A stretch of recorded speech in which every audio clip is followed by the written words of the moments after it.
رحمۃ اللہ وبرکاتہ۔ الحمد للہ رب العالمین والعاقبۃ للمتقین والصلاة والسلام علی سید الانبیاء والمرسلین سیدنا محمد وعلی آلہ واصحابہ اجمعین، اما بعد فاعوذ باللہ من الشیطان الرجیم، بسم اللہ الرحمن الرحیم۔ وجعلنا نومکم سباتا وجعلنا اللیل لباسا وجعلنا النہار معاشا، صدق اللہ العظیم۔ اللہم صلی وسلم وبارک علی سیدنا محمد وعلی آلہ وصحبہ اجمعین۔ قابل قدر معزز بھائیوں، بزرگوں، نوجوان دوستوں،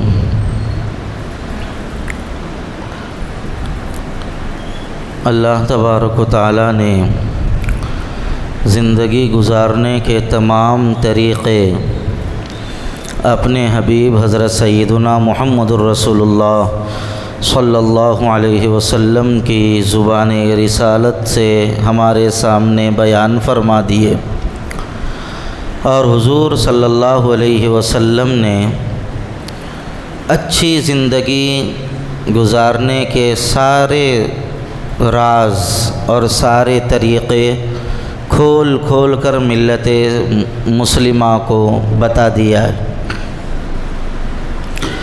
جس طرح اللہ کے نبی صلی اللہ علیہ وسلم نے سمجھایا کہ تمہارے اوپر اللہ کا حق ہے، تمہارے اوپر رسول کا حق ہے، تمہارے اوپر قرآن کا حق ہے، تمہارے اوپر اپنے اڑوس پڑوس اور رشتہ داروں کا حق ہے، اسی طرح اللہ کے رسول نے یہ بھی سمجھایا وَلِجَسَدِكَ عَلَيْكَ حَقٌّ، تمہارے جسم کا بھی تمہارے اوپر حق ہے۔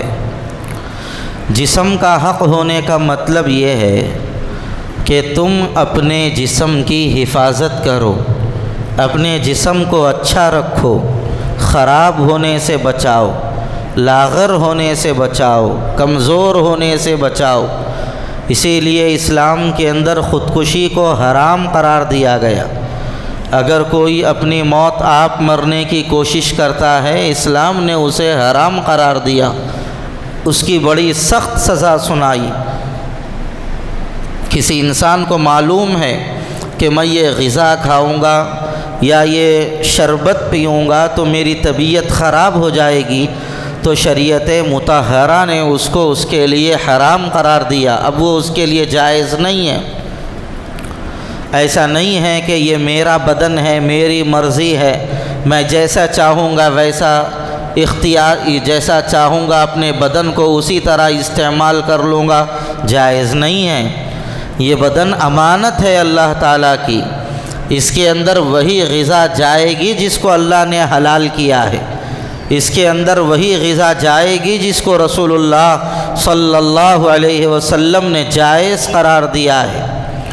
اس لیے اپنے بدن کی حفاظت کی فکر کرنا یہ ہر مسلمان کی ذمہ داری ہے۔ قرآن میں اللہ نے فرمایا وَلَا تُلْقُوا بِأَيْدِيكُمْ إِلَى التَّهْلُكَةِ، تم اپنے آپ کو ہلاکت میں مت ڈالو۔ کیا مطلب ہے ہلاکت میں ڈالنے کا؟ کہ کوئی ایسا کام مت کرو جو تم کو نقصان میں مبتلا کر دے، کوئی ایسا کام مت کرو۔ اس لیے اپنے بدن کی حفاظت کی فکر کرنا یہ ہر مسلمان کی ذمہ داری ہے۔ اللہ کے رسول صلی اللہ علیہ وسلم نے فرما دیا تمہیں کیا کھانا ہے، کیا نہیں کھانا ہے، کیا پہننا ہے، کیا نہیں پہننا ہے، کیسا رہنا ہے اور کن چیزوں سے بچنا ہے، یہ ساری چیزیں اللہ کے نبی نے بتلا دی ہیں۔ بیمار ہو گئے تو علاج کرنے کا حکم دیا اللہ کے نبی صلی اللہ علیہ وسلم نے، اور بیماری آنے پر جو بیماری کی وجہ سے انسان کو تکلیف ہوتی ہے، اس تکلیف پر صبر کرنے کی وجہ سے اللہ کی جانب سے بشارت سنائی کہ جس آدمی کو بخار آئے پھر بھی وہ اللہ کا شکر ادا کرے، اللہ سے کوئی گلا شکوہ نہ کرے، تو اللہ تبارک و تعالیٰ اس کے گناہوں کو معاف فرما دیتا ہے۔ تو یہ فضائل بھی سنائے بیماریوں کے، بیماری آنے کے بعد صبر کرنے کے، لیکن یہ نہیں فرمایا بیماری آئی صبر کرو خالی علاج مت کراؤ، ایسا نہیں، بلکہ علاج کرانے کا حکم دیا۔ اللہ کے نبی صلی اللہ علیہ وسلم نے علاج کروایا ہے۔ حضور علیہ الصلاۃ والسلام کو جبھی بھی کوئی مرض لاحق ہوتا اللہ کے نبی اس کا علاج کراتے تھے۔ حضرت سیدنا ابراہیم علیہ الصلاۃ والسلام کی تو دعا صراحت کے ساتھ قرآن کریم میں منقول ہے، وَإِذَا مَرِضْتُ فَهُوَ يَشْفِينِ، اور جب میں بیمار ہوتا ہوں تو میرا رب مجھے شفا دیتا ہے۔ تو بیماری آنے کے بعد علاج کرانے کا بھی حکم دیا۔ کیوں؟ بدن کی حفاظت تمہاری ذمہ داری ہے، بدن کو پاک صاف رکھنے کا حکم دیا۔ اسی لیے ہفتے میں ایک مرتبہ غسل کرنے کی اللہ کے نبی صلی اللہ علیہ وسلم نے تعلیم دی کہ ہر جمعہ کو غسل کرو، یہ میری سنت ہے۔ کیوں ہے؟ اس لیے کہ تم پاک صاف رہو۔ ہفتے میں کم سے کم ایک مرتبہ تو غسل کو اپنا مزاج کا حصہ بنا لو، اور جبھی بھی کوئی جنابت کی حالت لاحق ہو جائے فوری غسل کرنے کا حکم فرمایا اللہ کے نبی نے۔ جب آدمی ضرورت کو جائے، پیشاب کو جائے یا کوئی اور بڑی ضرورت کو جائے، ریح خارج ہو جائے، فوری یہ تاکید کی گئی اب تم وضو سے نہیں ہو، تمہیں وضو کر لینا چاہیے۔ آدمی پیشاب کے لیے گیا ضرورت خانے کو، اس کے بعد فوری آ گیا، تو اس کو یہ سمجھایا گیا ہر مسلمان کو اب تمہارا وضو ختم ہو گیا ہے، تمہیں وضو کر لینا چاہیے۔ ہم لوگوں کا حال یہ ہے سوائے نماز کے کسی اور موقع کے لیے ہم وضو کرتے ہی نہیں۔ نماز پڑھنا ہے تو وضو کرتے، نماز کے علاوہ کسی اور وقت کے لیے ہم وضو کرتے ہی نہیں۔ ہمارے بعض اللہ والوں کا حال تو یہ تھا کہ ہر وقت وضو سے رہتے تھے، کوئی وقت بھی بغیر وضو کے نہیں گزارتے تھے، اور یہ فرماتے تھے جس وقت میری موت آئے ہم یہ چاہتے ہیں کہ اس وقت اللہ سے ہماری ملاقات وضو کی حالت میں ہو۔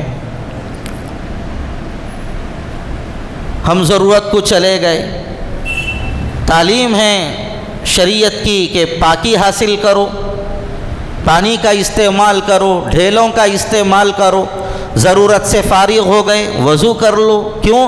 تم ایسی جگہ گئے ہو جہاں پر جراثیم بہت زیادہ رہتے ہیں، پورے لوگ وہاں پر آ کر اپنی ضرورت کو اور اپنی غلاظت کو وہاں پر ڈال دیتے ہیں، اس لیے باہر آؤ تو تم ہاتھ پاؤں دھو لو تاکہ تم محفوظ ہو جاؤ۔ جو جتنا زیادہ عمومی غلاظت خانہ ہوتا ہے، یا دوسرے الفاظ میں کہیے جو جتنا زیادہ عمومی طہارت خانہ ہوتا ہے، بیت الخلاء عمومی ہوتا ہے، وہاں پر اتنے زیادہ جراثیم رہتے ہیں۔ ایسا نہیں ہے پیشاب آیا تو مسجد میں چاہ کے کرتے، کیا سمجھ کے کرتے نہیں معلوم، یہ مسجد کا پیشاب خانہ ہے تو یہاں پہ جراثیم نہیں رہتے، سمجھتے کہ کیا ہے، یہ پورے محلے کا طہارت خانہ رہتا، یہاں پر اور بھی زیادہ گندگی رہتی ہے۔ اس لیے وضو ہے، طہارت ہے، اپنے گھر میں کر کے آنا چاہیے، اپنے گھر سے فارغ ہو کے آنا چاہیے۔ ایک حق جو اللہ کے رسول صلی اللہ علیہ وسلم نے اپنے بدن کا بیان فرمایا وہ یہ ہے کہ رات میں جلدی سو، غیر ضروری رات میں جاگو نہیں، یہ اللہ کے نبی صلی اللہ علیہ وسلم کی تعلیم ہے۔ رات میں غیر ضروری جاگنا یہ انسان کی صحت کو بھی متاثر کر دیتا ہے، اس کے اخلاق کو بھی خراب کر دیتا ہے، اس کے جسم کے اندر کی بشاشت کو بھی متاثر کر دیتا ہے۔ قرآن کریم میں اللہ تبارک و تعالیٰ نے فرمایا وَجَعَلْنَا نَوْمَكُمْ سُبَاتًا، ہم نے تمہارے لیے نیند کو تھکان کے دور کرنے کا ذریعہ بنایا ہے، تمہاری راحت کا ذریعہ بنایا ہے۔ اور وَجَعَلْنَا اللَّيْلَ لِبَاسًا، ہم نے تمہارے لیے رات کو چھپانے کی چیز بنایا، لباس بنایا۔ کہاں چھپو؟ اپنے گھروں میں چلے جاؤ، اپنے بستروں میں چلے جاؤ۔ اللہ تبارک و تعالیٰ نے رات کو سونے کے لیے بنایا ہے، اور دن کو کمانے کے لیے بنایا ہے۔ وَجَعَلْنَا النَّهَارَ مَعَاشًا، اور دن کو ہم نے کمائی کا ذریعہ بنایا ہے۔ اور ایک موقع پر اللہ تعالیٰ نے سورہ غافر میں بھی فرمایا، سورہ قصص میں بھی فرمایا، اور مقامات پر اللہ تبارک و تعالیٰ نے نیند کو سکون کا ذریعہ فرمایا۔ ہم نے تمہارے لیے رات بنائی تاکہ تم اس کے اندر سکون حاصل کرو۔ تو پتہ کیا چلا، یہ جو رات ہے وہ سونے کے لیے ہے، رات جاگنے کے لیے نہیں ہے۔ رات میں غیر ضروری جاگنا یہ اچھے لوگوں کی علامت نہیں ہے۔ اللہ کے رسول صلی اللہ علیہ وسلم عشاء سے پہلے سونے کو منع کرتے تھے اور عشاء کے بعد جاگنے سے بھی منع کرتے تھے۔ ترمذی شریف کے اندر اللہ کے رسول صلی اللہ علیہ وسلم کے بارے میں فرمایا گیا، کان یکرہ النوم قبل العشاء والحدیث بعدہ، کہ حضور اکرم صلی اللہ علیہ وسلم عشاء سے پہلے سونے کو ناپسند کرتے تھے اور عشاء کے بعد گفتگو کرنے کو بھی ناپسند کرتے تھے۔ حضرت مولانا مفتی سعید احمد صاحب پالنپوری رحمۃ اللہ علیہ نے اس حدیث کی تشریح کرتے ہوئے فرمایا، اللہ کے رسول صلی اللہ علیہ وسلم نے عشاء سے پہلے سونے سے اس لیے منع فرمایا ہے، اس کو ناپسند اس لیے فرمایا ہے کہ آدمی عشاء سے پہلے سوئے گا تو لا محالہ اس کی عشاء کی نماز چلی جائے گی۔ اگر وہ اٹھ گیا تو ایسی صورت کے اندر اس کی جماعت چلی جائے گی، اگر جماعت مل بھی گئی تو کچی نیند ہونے کی وجہ سے وہ پوری بشاشت کے ساتھ اور دل لگا کر نماز ادا نہیں کر سکے گا۔ لہذا حضور اکرم صلی اللہ علیہ وسلم عشاء سے پہلے سونے کو ناپسند کرتے تھے، اور عشاء کے بعد غیر ضروری گفتگو کرنے کو بھی اللہ کے رسول ناپسند کرتے تھے۔ یہاں پر غیر ضروری گفتگو ہے، کام نہیں ہے، کام تو بہت بڑی چیز ہو گئی۔ اللہ کے نبی عشاء کے بعد غیر ضروری گفتگو کرنے کو بھی ناپسند کرتے تھے۔ تو راتوں میں غیر ضروری جاگنا، دوستیاں کرنا، آوارہ گھومنا، یہ کسی بھی اعتبار سے درست نہیں۔ ایک آدمی ہے بہت شریف ہے، اس نے اپنے بچے کو ایک بڑے کالج کے اندر داخل کروایا، اور اس کا بچہ بڑے کالج میں پڑھتا ہے، اعلیٰ ڈگری حاصل کر رہا ہے، لیکن راتوں میں اپنے دوستوں کے ساتھ گھومتا ہے، اعلیٰ نمبرات سے کامیابی حاصل کر رہا ہے، اس کے باوجود بھی اس کو آوارہ ہی کہا جائے گا، اس لیے کہ راتوں میں گھومنا یہ شریف لوگوں کا کام نہیں ہے، یہ آوارہ لوگوں ہی کا کام ہے۔ بالخصوص ہمارے نوجوان بچے گلیوں کے اندر چبوتروں پہ، گلیوں کے کونوں میں غیر ضروری اپنے وقت کو برباد کر رہے ہیں۔ یہاں سے 40 کلومیٹر دور راتوں میں جا رہے ہیں چائے پینے کے لیے، یہاں سے دور دور جا رہے ہیں کھانے کے لیے، راتوں میں پولیس والے آ رہے ہیں، بند کرا رہے ہیں، پکڑ کے لے جا رہے ہیں، مار رہے ہیں، پھر بھی احساس نہیں ہو رہا ہے۔ چبوتروں پر بیٹھے ہوئے ہیں راتوں کے اندر۔ یہ اپنے وقت کو ضائع کرنے کی طرح، راتوں میں غیر ضروری جاگنے سے انسان کے دوسرے دن کا کام خراب ہو جاتا ہے، اور راتوں میں غیر ضروری جاگنے کا سب سے بڑا نقصان یہ ہوتا ہے انسان کی نماز فجر چلی جاتی ہے۔ سب سے بڑا نقصان نماز فجر ضائع ہو جاتی ہے۔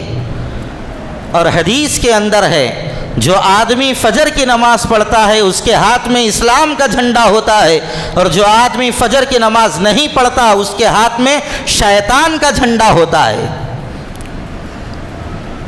اور حدیث میں یہ بھی ہے جو آدمی فجر کی نماز پڑھتا ہے وہ اللہ کی ضمانت میں آ جاتا ہے، اللہ کی نگرانی میں آ جاتا ہے۔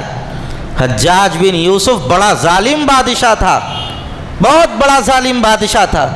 اگر اس کے پاس کسی آدمی کو کسی جرم میں پکڑ کر لایا جاتا تو وہ سزا دینے سے پہلے پوچھتا تھا کہ اس سے پوچھو یہ نماز فجر آج کی ادا کیا ہے یا نہیں۔ اگر کہا جاتا اس نے آج کی فجر کی نماز پڑھ لی ہے تو حجاج بن یوسف اس کو چھوڑ دیتا تھا، یہ کہہ کر یہ اللہ کی ضمانت میں ہے، اس نے نماز فجر ادا کی ہے، گویا یہ اللہ کی نگرانی اور اس کی ضمانت میں ہے، اگر میں اس کو سزا دوں گا تو کہیں اللہ کا عذاب میرے اوپر نہ آ جائے۔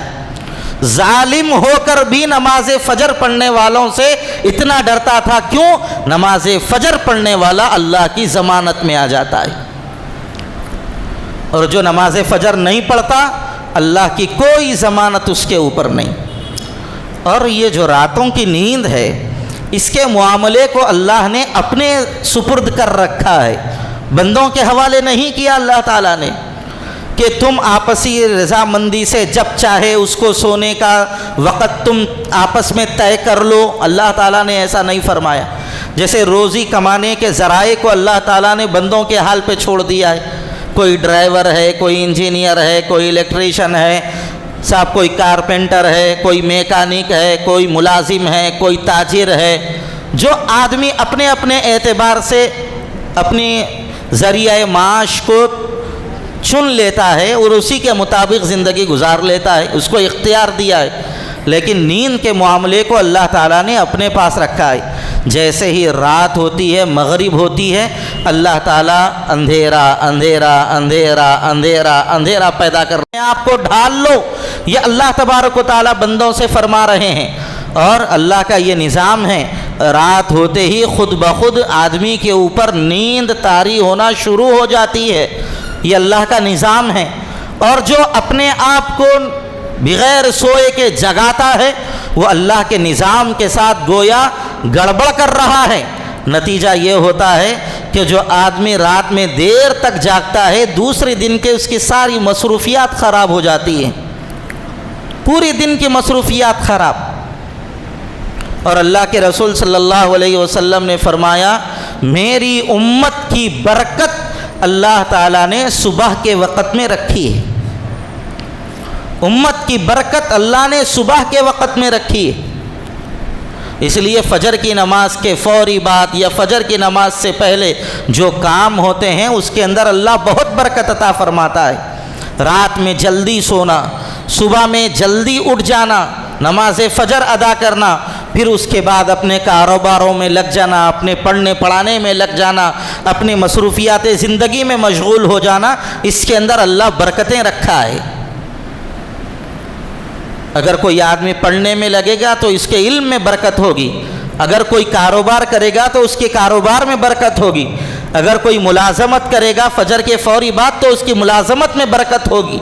اور اللہ کے نبی نے یہ بھی فرمایا تم صبح کے وقت سو گے تو تمہاری روزیوں سے برکت ختم کر دی جائے گی. آج ملت مسلمہ کے اکثر نوجوانوں کے بے روزگار ہونے کی بنیادی وجہ صبح کے وقت کا سونا ہے، نماز فجر چھوڑ کے سونا ہے. کاروباروں میں بے برکتی کی بنیادی وجہ نماز فجر کا نہیں پڑھنا ہے. نماز فجر کو چھوڑ کے کاروبار کرتے ہیں، اللہ تعالیٰ ان کاروباروں کے اندر برکت نہیں ڈالتے. آپ دیکھیے جو صبح کے وقت کاروبار کرتے ہیں تھوڑے وقت کے اندر بڑی مقدار میں کاروبار کر لیتے ہیں اور بڑی مقدار میں اللہ تعالیٰ ان کو روزی عطا فرما دیتا ہے. یہ راتوں میں جاگنے کا جو غلط مزاج بالخصوص نوجوانوں کا ہو گیا ہے، اس سے پرہیز کرنے کی ضرورت ہے. کوئی ساتھ ہو یا نہ ہو، اگر موبائل ساتھ ہو تو گھر کے دیوان خانے بھی رات کے 2 بجا رہے ہیں. یہ موبائل کی نحوست ہے. کوئی ہو یا نہ ہو، دعوتوں میں جا رہے ہیں. ایک تو دعوت کرنے والے ظلم کر رہے ہیں کہ رات میں 11 بجے کھانا کھلا رہے ہیں، 10:30 سے پہلے تو کوئی کھانا ہی نہیں کھلا رہے ہیں. بھئی جب آپ نے پکایا ہے لوگوں کو کھلانے کے لیے تو کھلاؤ. نہیں اتنے ٹیبل کے لوگ آندو، اتنے ٹیبل کے لوگ آندو. آپ روخے میں لکھے تھے اتنے ٹیبل کے لوگ آنے کے بعد ہی ہم کھانا شروع کرتے نہیں تو نہیں شروع کرتے. آپ روخے میں ٹائم لکھے، بندہ وہ ٹائم پہ آ گیا، وہ ٹائم کے بعد آ گیا تو آپ کی ذمہ داری ہے آپ وقت پہ اس کو کھانا کھلا دیجیے. اس نے آپ کے لیے وقت فارغ کر کے آپ کے پاس آیا ہے تو آپ کی ذمہ داری ہے کہ آپ اس کے وقت کو ضائع نہ کریں، وقت پر کھانا کھلائیں. چھوٹے چھوٹے بچے بھوک سے تڑپ رہے ہیں، کوئی احساس نہیں ہو رہا ہے. لوگ دعوت کر کے ظلم دے رہے ہیں، زحمت دے رہے ہیں لوگوں کو، کوئی احساس نہیں. پھر ہو رہا یہ کہ رات میں 2 بجے 1 بجے دعوتوں سے آ رہے. اور عجیب و غریب حال ہے لوگوں کا، صرف لوگوں کو دکھانے کے لیے، ہر کام لوگوں کو دکھانے کے لیے. ایک مرتبہ دسترخوان پہ ساری چیزیں لکھ کے رکھ دیے، اب وہ ویڈیوگرافر آ گیا، ویڈیو لے لیا، بس اب انہوں سمجھ رہے ہمارا کام ہو گیا۔ اب اس کے بعد بولے بھائی یہ چیز ایک مرتبہ لائے اور ایک مرتبہ ذرا لاؤ، نہیں ایک ہی مرتبہ چھوڑتے۔ بھائی تمہارے اندر اتنی حیثیت نہیں ہے تو تم نے وہ چیز بنائی کیوں ہے؟ کھلا نہیں سکتے تو لوگوں کو دکھانے کے لیے نمائش کیوں کرتے ہو؟ کیا یہ جائز ہے؟ تکلیف ہے، دعوت میں بلا کر اپنے آنے والے مہمانوں کو تکلیف دینا ہے، ایسا نہیں کرنا چاہیے۔ ہماری حیثیت دال کھانا کھلانے کی ہے، دال کھانا کھلا، ہماری حیثیت ایک قسم کا کھانا کھلانے کی ہے، ایک قسم کا کھانا کھلائیں۔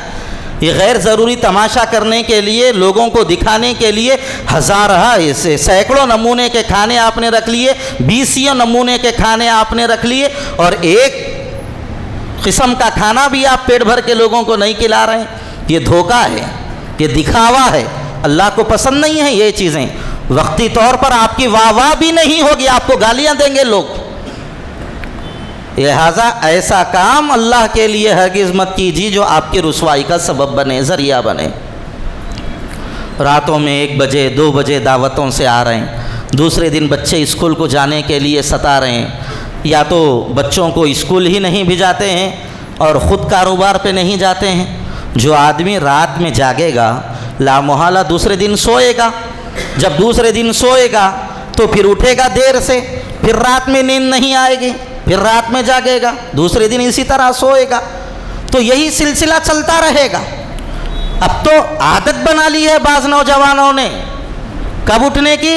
صبح 2 بجے اٹھنے کی، صبح 2 بجے اٹھ رہے ہیں، اور رمضان میں تو بعض صبح 3 بجے اٹھتے ہیں، سحری کھائے سو گئے، پھر دوسرے دن اٹھ رہے ہیں دوپہر کے 3 بجے، ان کے صبح کے 3 بج رہے ہیں۔ اللہ معاف فرمائے۔ ہمارے نوجوانوں کی بے روزگاریوں کی بنیادی وجہ یہی ہے، فجر کی نماز چھوڑ کے سونا۔ اس لیے میرے بھائیوں، راتوں میں غیر ضروری جاگنے سے اپنے آپ کو بچائیے اور صبح جلدی بیدار ہونے کی کوشش کیجیے۔ میں ایک حدیث سنا کر آپ کو اپنی بات ختم کر رہا ہوں۔ اللہ کے رسول صلی اللہ علیہ وسلم نے فرمایا، جب بندہ سوتا ہے تو شیطان اس کے گدی پر 3 گرہیں باندھ دیتا ہے۔ صحیح بخاری کی روایت ہے، جب بندہ سوتا ہے تو شیطان اس کی گدی پر، اس کے دماغ پر 3 گرہیں باندھ دیتا ہے، 3 گھیٹیاں باندھ دیتا ہے۔ جب وہ بندہ صبح نماز فجر کے لیے اٹھتا ہے اور اللہ کا ذکر کرتا ہے، یعنی صبح بیدار ہونے کی دعا پڑھتا ہے، کلمہ پڑھتا ہے، تو پھر اس کی ایک گرہ کھل جاتی ہے۔ پھر جب وہ نماز فجر کے لیے وضو کرتا ہے تو اس کی دوسری گرہ کھل جاتی ہے۔ پھر جب وہ نماز فجر ادا کر لیتا ہے تو اس کی تیسری گرہ بھی کھل جاتی ہے۔ پھر وہ بندہ حشاش و بشاش اور خوش و خرم رہتا ہے، پورا دن اس کا بشاشت کے ساتھ گزرتا ہے۔ اور اس سے اندازہ لگائیے، جو فجر نہیں پڑھتا، جو صبح کو نہیں اٹھتا اور صبح اٹھ کر صبح اٹھنے کی دعا نہیں پڑھتا، اس کی شیطان کی لگائی ہوئی گرہ ویسے ہی باقی رہتی ہے۔ اور جو جتنے دنوں سے فجر نہیں پڑھ رہا ہے، روزانہ کی 3 گرہوں کے حساب سے اندازہ لگائیے کہ شیطان کا اس کے اوپر کتنا زیادہ تسلط ہو گیا ہوگا، شیطانی اثرات اس کے اوپر کتنا زیادہ آ گئے ہوں گے۔ آج دین کی جانب جلدی مائل نہ ہونے کی بنیادی وجہ یہی ہے کہ شیطان نے پورے طور پر ہمارے اوپر قبضہ کر لیا ہے۔ راتوں میں جلدی سونا، صبح کو جلدی اٹھنا، یہ شریف لوگوں کی علامت ہے۔ ہر جاندار کے اندر اللہ تبارک و تعالیٰ نے یہ صفت رکھی ہے، رات ہوتے ہی اس کو نیند آتی ہے، وہ صبح جلدی بیدار ہونے کی کوشش کرتا ہے۔ ہر جاندار کے اندر اللہ تبارک و تعالیٰ نے یہ صفت رکھی ہے۔ آپ گھروں کے اندر مرغیاں پالیے، رات ہوتے ہی مرغیاں سو جاتی ہیں۔ گھروں میں بکریاں پالیے، رات میں بکریاں سو جاتی ہیں۔ آپ گھروں کے اندر بیل بھینس پالیے، وہ بھی راتوں کے اندر سوتے ہیں۔ تو انسان کا بچہ ہے یہ، پھر یہ کیوں پھر رہا ہے راتوں میں؟ جانور سو رہے ہیں اور یہ انسان گھوم رہا ہے۔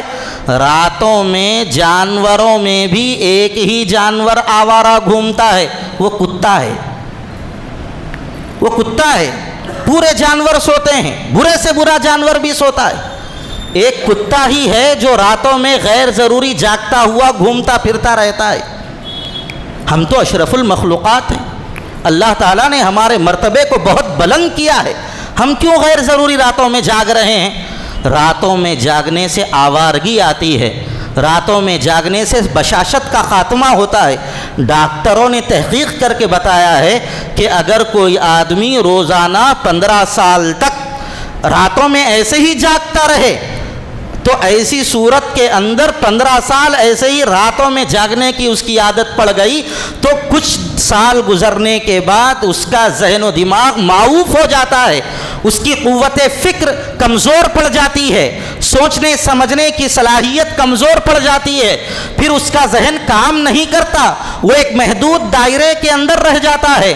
ڈاکٹروں نے چوہوں کے اوپر تحقیق کر کے بتایا ہے، ایک چوہے کو ان لوگوں نے دن میں نیند کے انجیکشن دے کے سلائے اور ایک چوہے کو ان لوگوں نے وقت پر سلایا، وقت پر جگایا، پنجرے میں رکھ کر ڈاکٹروں نے تحقیق کی تو جو چوہا مثال کے طور پہ 4 سال زندہ رہ سکتا ہے عموماً، اس عمر کے 2 چوہوں کو انہوں نے رکھا اور اس پر ریسرچ کیا تو ایک چوہے کو دن میں سلایا، رات میں جگایا، اور ایک چوہے کو معمول کے مطابق رات میں سلایا، دن میں جگایا، تو ڈاکٹر اس نتیجے پر پہنچے ہیں جس چوہے کو دن میں سلایا تھا، رات میں جگایا تھا، وہ چوہا دوسرے چوہے سے 2 سال پہلے مر گیا، اور جو دوسرا چوہا اپنی عام معمول کے مطابق زندگی پر چلتا رہا اس کی عمر 4 سال ہوئی، اور دوسرے چوہے کی عمر جس کو رات میں جگایا تھا اس کی عمر 2 سال ہی ہوئی۔ کیوں؟